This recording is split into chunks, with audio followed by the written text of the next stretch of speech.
Another key aspect of our handprint care work was assessment.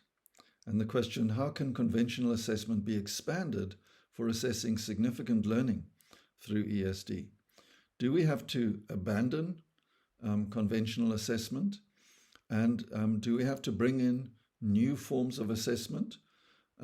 Well, that was relatively easy to answer because, all teaching and learning needs to have an assessment process.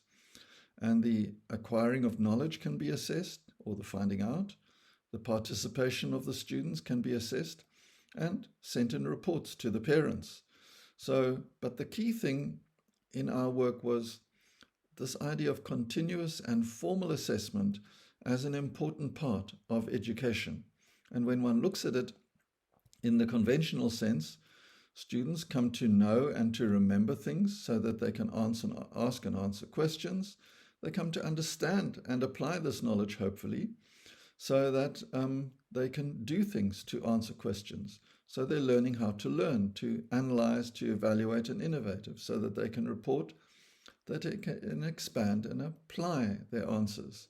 So we have tests and examinations and keywords and concepts. We have translation tasks. We have practical tasks, and we have activities. And we have projects and assignments and case studies. Now, one of the key things that we noted that ESD brings to this, and particularly with a heritage perspective, is the students are able to work at a higher order capability because they're bringing knowledge in and they're reasoning together.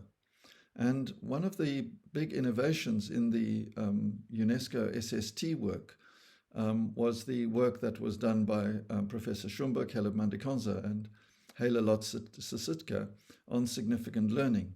So how can we look at foundational knowledge?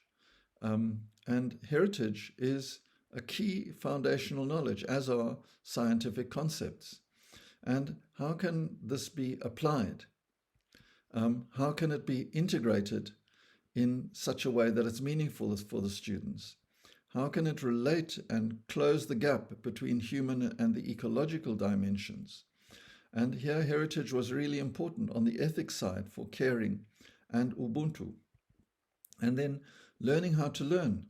You don't just need to learn things that are in books, but you bring your knowledge into the learning. So what we found is that the teachers found it much more natural and engaging to bring heritage in quite strongly into all of the learning that was involved in schools.